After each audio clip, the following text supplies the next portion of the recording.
Well, hello there. This is Fusebox 160, Merry Krampus, and and you are dancing on the razor's edge between naughty and nice. Anywho, Mark and Milt are undergoing a joint colonoscopy, so I'm your fill-in holiday host, Krampus. And I must say, we have, just a super swell, nifty-snifty show for you. Krampus? Who the fuck is Krampus? Oh, hello! You must be Milo. And you must be Eco. Gee, I love you guys. Hey, everyone, it's Eco and Milo, the Japanese pocket squirrels, stopping by to say hi. Well, it's just randy-dandy to meet you guys. Wow! Me? My name is Krampus, and I'm a horned, cloven-hoofed, anthropomorphic half-goat, half-demon figure who punishes children who misbehave during the Christmas season. What the fuck? Ooh, Milo, no potty mouth now, okay? See, you don't want to misbehave right before Christmas, okay? 'Cause then I'd have to punish you, and that wouldn't be any fun. No siree. Now that's a really great question, Eco. Well, there are lots and lots of ways I punish children who misbehave. Sometimes I whip them with a birch branch, or sometimes I eat bad children, or I drown them, or I transport them to hell. What the fuck? But the really, really, really bad children I give to Republican parents who don't believe in vaccines or science. But hey, not to worry, guys, I'm off the clock. And right now, I'm just here to have fun and introduce all the neato Fusebox clips from the past year. You're right, Milo. I do have my work cut out for me. Gosh, there was so much misbehaving this year. Why, the Republican Party alone misbehaved every single day. And don't even get me started on Florida. What the fuck, Florida? You said it, guys. But it's okay, 'cause I really do love my work. And I have some really swell new punishments for Donald Trump and Mitch McConnell. And Rick Santorum, and Roger Stone, and Kellyanne Conway, and Tucker Carlson, and William Barr. Well, the list goes on and on, for sure. But right now, I say let's all sit back with a nice big bowl of Brussels sprouts and a hot steaming mug of cod liver oil and enjoy the very best moments of the past year from Mark and Milt and everyone at Fusebox.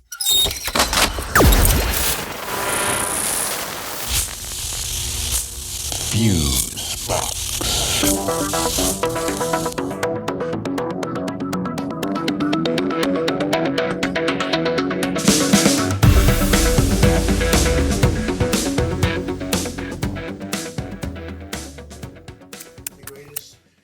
It's the greatest tourism country in the world. So instead of leaving our country, we'll stay here.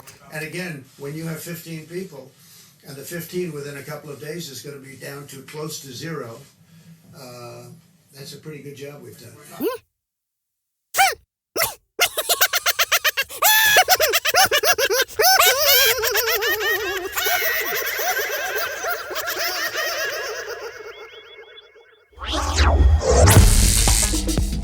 From Fusebox number 135, Unpresidented. You know, that grand old fact-checking site, Snopes.com, has launched a big crowdfunding thing to help keep it going stronger than ever in what they are predicting to be a record year of fakery. True that. Yeah.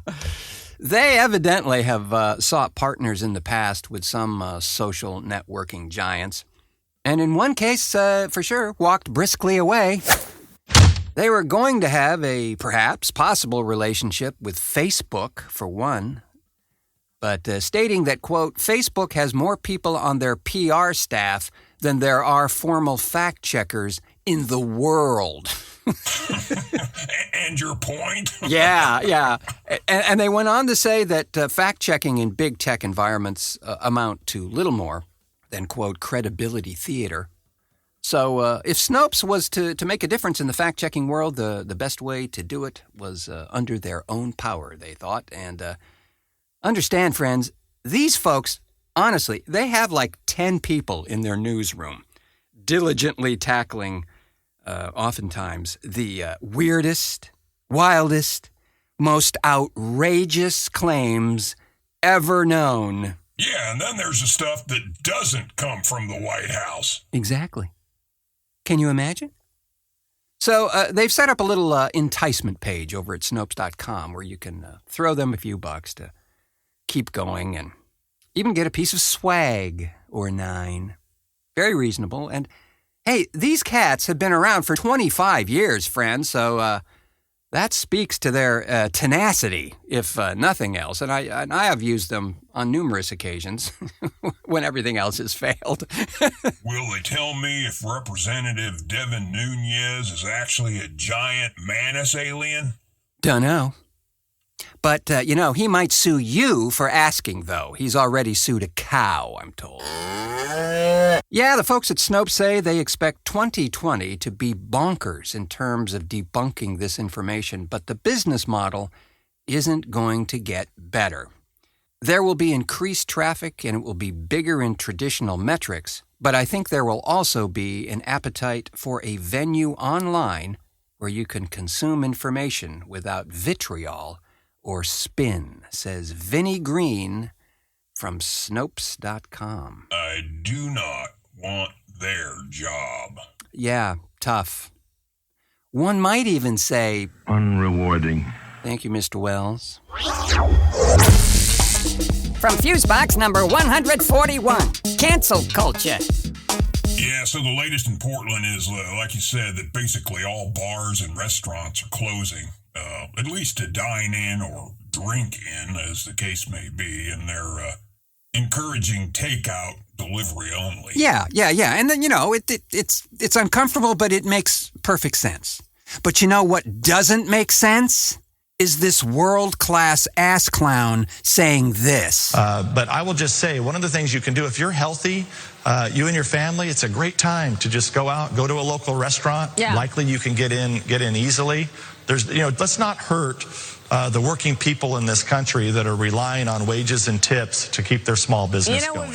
Brilliant advice from Dennis Nunes there, Republican congressman from California, who basically says, go ahead and try Nero on for size and play the harp while your society burns up. Not only is he going against common sense, but also it's kind of giving a big F-U to his commander-in-chief, the orange guy there, I'd say that since only about 26% of Republicans feel that a change to their present lifestyle is needed, then why don't we just get the whole bunch of them together for a Burn the Poor rally and wait for them to fade to black? Well, what's not looking good at all is the time it's taking to sort out relief for folks. Again, the House and Senate are at odds over semantics and policy, but it's really stupid. You need to help folks who are on the front line of whatever this is and get them the help they need right now. Now, we've heard about, checks going out in April and whatever, but wow. We'll all get through this thing. Yeah. I'm thinking that there may, just may, be a positive spin to at least one part of this. Since the present crisis hits truly everyone, maybe some of those, in particular, the more moderate of the MAGA group over there. Are there any of those? Well, you got to suspect that there are at least, one or two. After seeing how this thing is being kind of mishandled is sort of too soft, but the priorities are all over the place. So egregiously out of proportion. Save Wall Street, right? Forget about the workforce. Save the machine first. Seeing that might have a potential to move the needle for them a bit. I don't know, bro. These people, this base of his, they're in total lockstep with that Frito-colored moron. Seriously, It's like some kind of cult leader worship thing or something. Some big brotherness from Fusebox number 138, Viralosity. Just who the hell is monitoring this stuff? Are they like those meatheads at Ring, the video doorbell cats? You know, those towheads were caught yucking it up over customers' video saved on their cloud, for Christ's sake. Well, as it turns out, Amazon now owns Ring, so you could be right there. Great. Yeah. I think you and I talked a while back, it was a year or so ago, about some technology that Google was playing around with that could snoot the background sounds coming from an inquiry. For instance, when you say, "Hey, Google," and ask for something, this software was supposedly sifting through the background ambience to determine what was going on there, pick locators or certain sounds, and then based on that information, compile ads to position for you based on your surroundings. Yeah, I remember you talking about that. That's just fucking creepy, bro. Doesn't give me warm fuzzies. Especially if you're hanging out at Pinchy's all-leather emporium and fetish carnival. Especially that. So Google has another creepy zone as well. Quoting the USA Today article, Google Assistant goes beyond the home speaker line to be an integral part of the Android smartphone platform, and a feature on many devices from the Nest thermostat all the way to Lenovo smart displays and so forth. The recordings go way beyond just using the "Hey Google" wake word. Google manually tracks every search you make via your typewritten keyboard clicks, as well as every word uttered into many Google apps, and even Google.com for voice commands. Continuing on here, so when we opened the Google Assistant app on the iPhone this week and said, "We are told that Google only records you if you first use the wake word," then how to explain this, huh? Every word was recorded and stored. We played it back and listened. And continued on the Google app on an Android Pixel phone and Google.com on an Apple MacBook Pro. The results didn't change. We were recorded every time. From Fusebox number 143, House Arrest. Did you hear about the David Icke interview where he was talking about the true nature of the coronavirus thing? It got pulled down from all the social media platforms around, mostly through pressure from the BBC. The BBC? Yeah, it appears Icke was a guest on some web streaming show called London Real with a guy named Brian Rose. Is he a cousin or something? Not to my knowledge, no. But I'll have our crack research department find out. How's that? Beauty.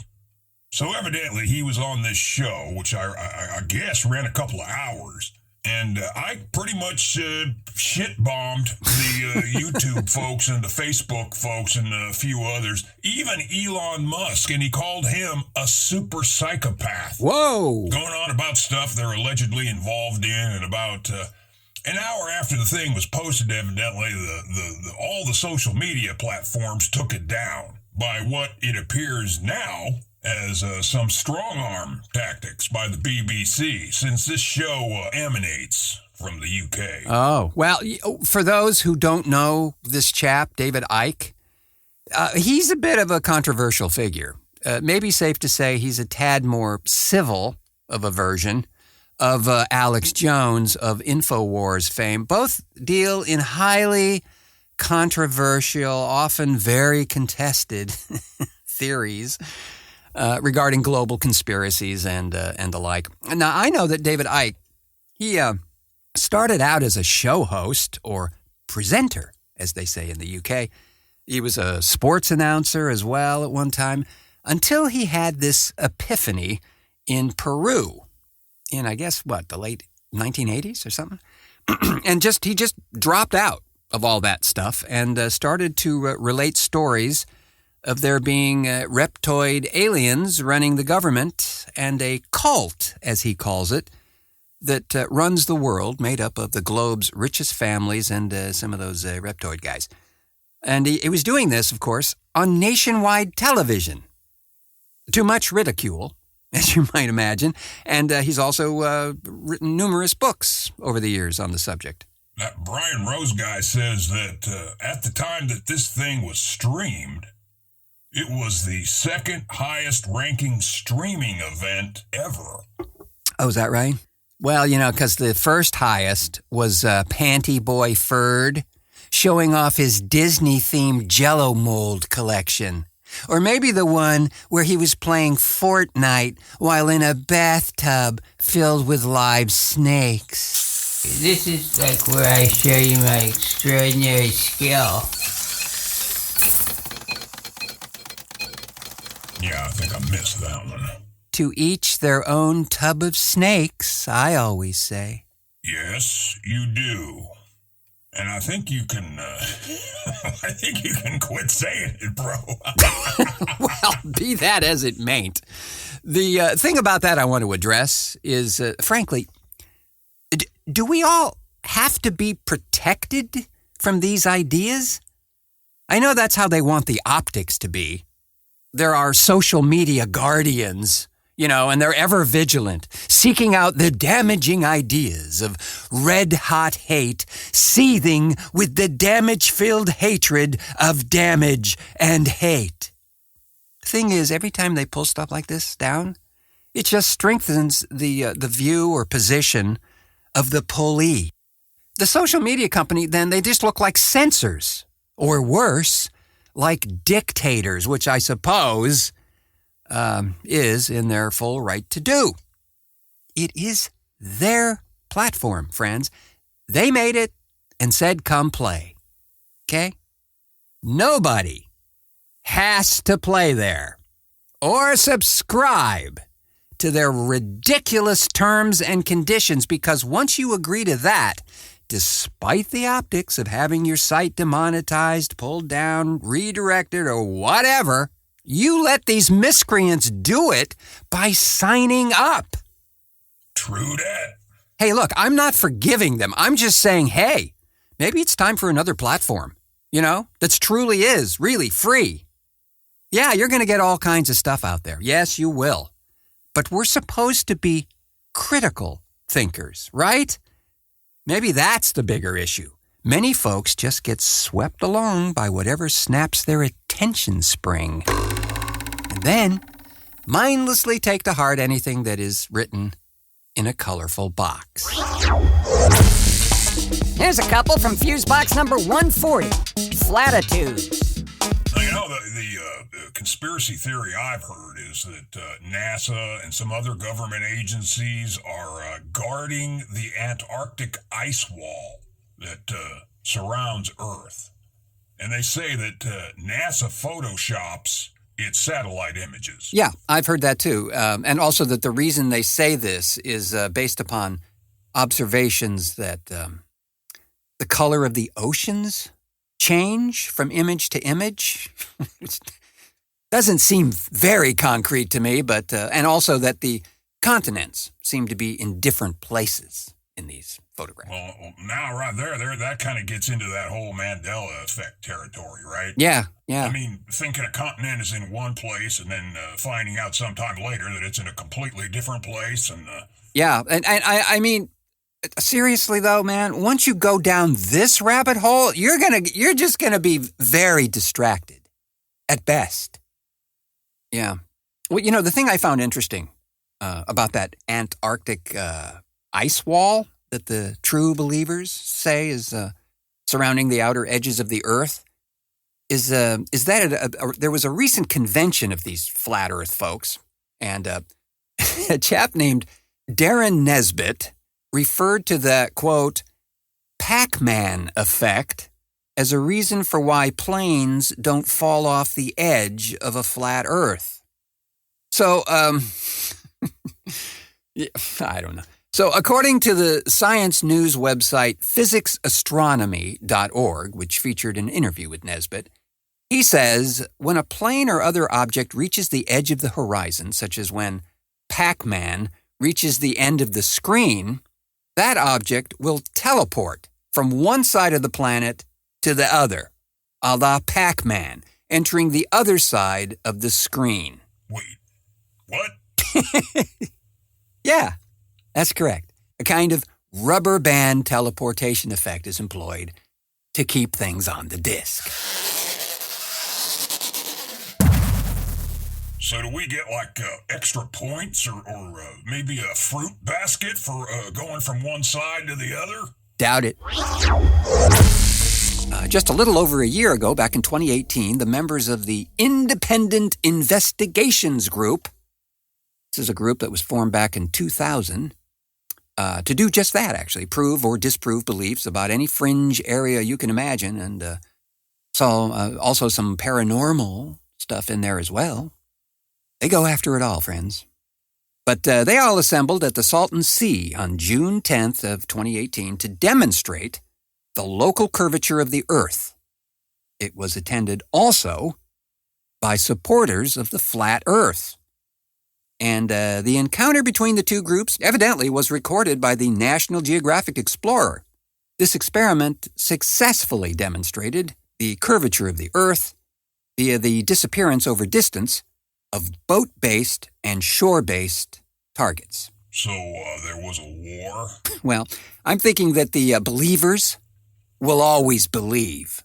And kind of like the White House. Well, yes, exactly. They will always follow their belief no matter how it's shown to be flawed. They're imaginative folks. They didn't accept the findings that they were witnesses to. Well, clearly, it was all staged by Disney. And they had NASA in on it, too, and the whole thing was just an incredible holographic projection using technologies from an alien civilization, long thought dead, but brought back to life by the giant Manus aliens. And then there's whatever those flat earthers thought. Naturally. Here's a couple from Fusebox number 137. Appetite for distraction. And speaking of aquatic lizards, friends, there are many, and we seem to be plagued by them hourly now, new health scares flitting about out there, but none are as cunning or vicious as this one. Sadly, it only seems to be happening in one familiar locale to us. We have been alerted by the National Weather Service that they have issued an unofficial warning for falling iguanas. Yes, just a few days ago, the National Weather Service issued an alert for falling iguanas due to the unusual cold snap that's hit the Sunshine State. This isn't something we usually forecast, but don't be surprised if you see iguanas falling from the trees tonight as lows drop into the 30s and 40s. The Weather Service tweeted, quoting from the Weather Service again, "Iguanas are cold-blooded. They slow down or become immobile when temps drop into the 40s. They may fall from trees, but they are not dead," the Weather Service said. Once temperatures reach a certain level, iguanas stiffen up and fall out of trees. Yes, kind of like me. According to Chris Michaels, a meteorologist with WSLS-TV in Norfolk, Virginia, this is something that has been observed over the years in South Florida. At about 50 degrees, iguanas can become lethargic, Michaels said. It's when the temperature drops to about 40 degrees or lower that their blood doesn't move around as quickly. As a result, they can stiffen up and fall out of the trees in which they frequent. Uh-oh.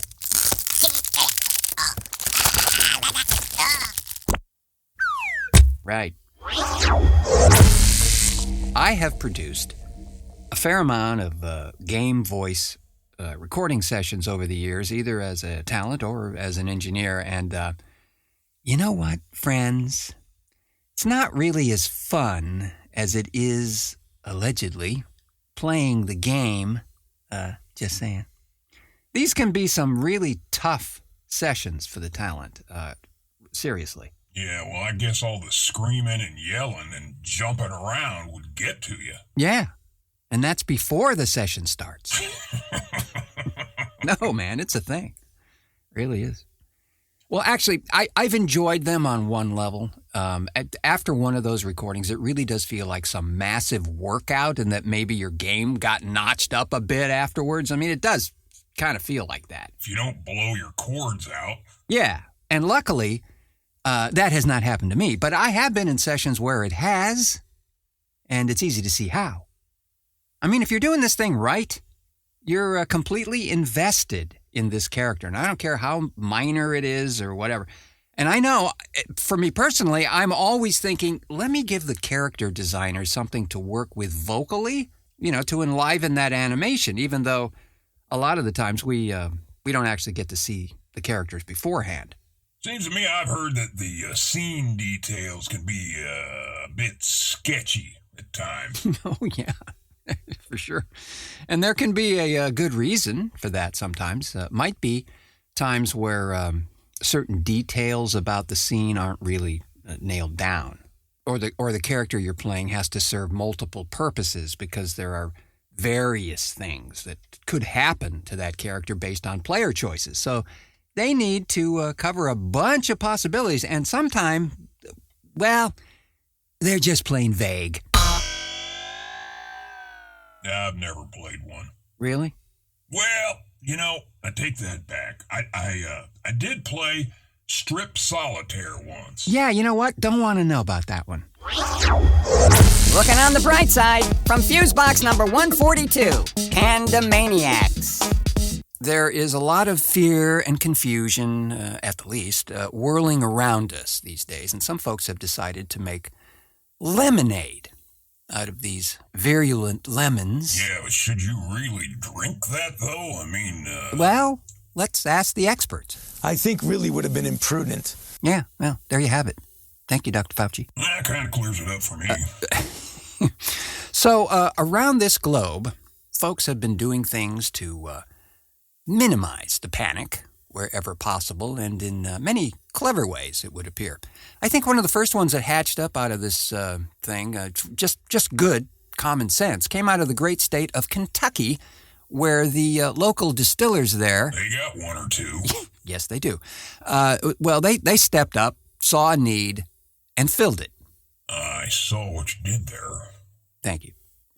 So they started to create hand sanitizer from the byproducts of the distillation process. Alcohol is usually, from what I'm told, is about 60% in most hand sanitizer formulations, so it was a natural fit, you might say. They started distributing this stuff immediately. To my knowledge, for free, too. I don't think they were making any scratch on that deal. Might want to hold on to one or two of those things, though, I mean, collectors will be going out of their damn minds to get one of those Pappy Van Winkle limited edition hand sanitizers. Could be correct, Mr. Keynes. It's a voracious market for such things. Been my experience that the distillers community in that part of the country are most generous folks, and genuinely so. There are many stories of those cats helping out other distillers during a disaster or emergency situation, Well, you were telling me about that one place that burned down and nearly lost all their barrels in that fire. Yeah.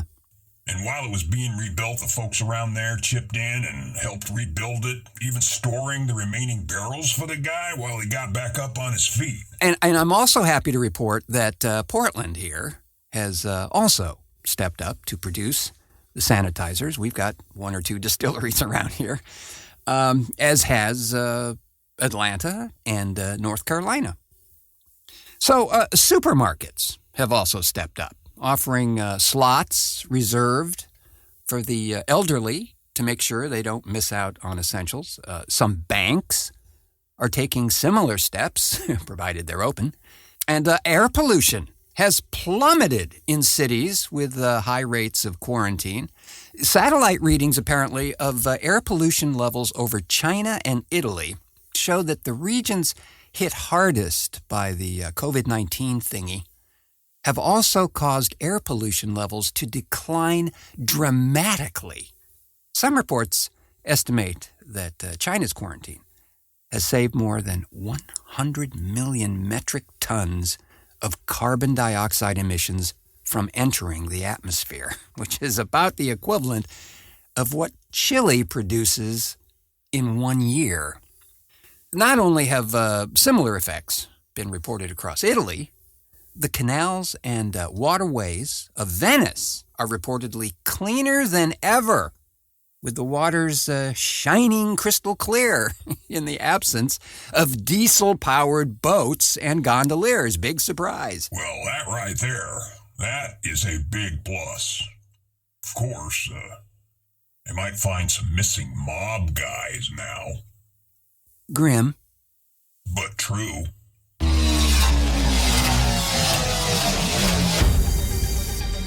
TheFuseboxShow.com.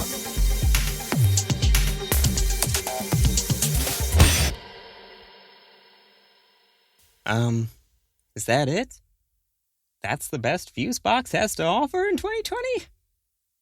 Eesh, what a total shit pile. What a fucking waste of... Oh, hey! Wow, that was, Fusebox. It's the show for everybody, but not everybody will like it. Yeah, pathetic doesn't even come close to describing it, Eco. So, now what? Can I go home, or... You gotta press the button here. Huh? Push a... Which button? This button? Okay. Susan Sneezing from your I'm Not Sitting for a Week host, Mark Rose, and all of us here at Fusebox. We sure hope you enjoyed our 2020 clip show, and a sphincter full of polyp-free thanks to our pal Krampus for stopping by to help us all out. And a Yule log full of thanks to Carol Adams, Rob Askew, Alex Buchanan, Scott Campbell, Nico Lane, Aaron Lane, Devin James, Eric Jurda, Fernande Nende Lee Murr, Jody Lorimer, Sabra May, Gerald McQuinn, Sam A. Mowry, Zoe Nelson, Eden Neuendorf, Keith Olbermann, Elle Stanger, Bob Sterry, and Joshua Willis for joining us on this roller coaster of a year. As always, we extend our biggest thanks to everyone out there who pushes play. And we sincerely hope you stay coronavirus, murder hornet, and Republican free as we head into what we can all only hope is the beginning of the end of what has been nothing short of the most extreme and challenging absolute crap fest of a year. So here's to better days ahead for all of us, because, well, we've certainly earned it.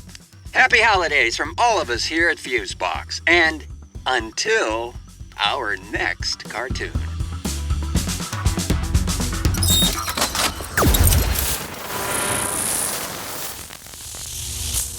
Fuse.